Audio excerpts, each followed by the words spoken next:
LFA-REAL is a system that is actually composed of two separate instruments. One is what we call a clinician-reported outcome, and that's an instrument for clinicians to assess lupus disease activity.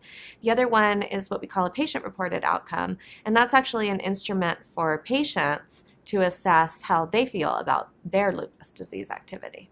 So the reason why we need two instruments is to paint a more complete picture of lupus disease activity, both from a clinician perspective as well as the very important patient perspective.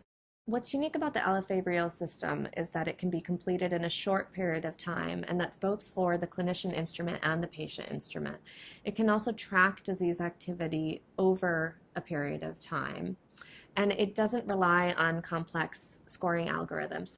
Generally, the current instruments are hard to score. They're not easy for other clinicians to learn. And most importantly, there is no system that currently has a clinician instrument and a patient instrument that both work together to paint a complete picture of lupus disease activity. So the data that we're presenting at ACR covers the work that we did in the in-depth interviews. Those were 11 in-depth interviews. Each of them was at least an hour long, where we asked people about their experience with lupus. We asked them how they track their lupus disease activity, and we asked them what is most important to you when you're tracking lupus disease activity, and how do you differentiate between what is a flare and what you consider to be a chronic symptom. And then we used that information to do what we call a grounded analysis. Based on that, we created a conceptual framework, which we're also presenting at ACR. And the conceptual framework then informed the focus group discussions that we did all throughout the country, as well as the development of the tool, which we're currently working on now.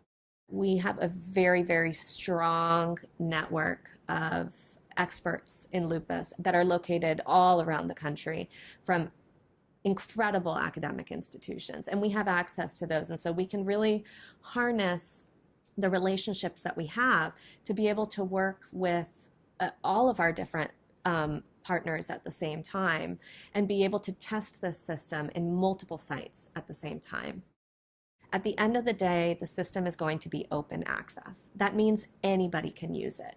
It will be something that will be revised and refined over time, and we're just at the very beginning of the journey right now. We're just starting off with an exploratory study right now, so what we're looking at is really trends in the research as far as the clinician instrument goes, and then as far as the patient instrument goes, we're just developing the patient instrument now. We have a much more in-depth pilot study that will happen with a number of different clinical sites all across the country.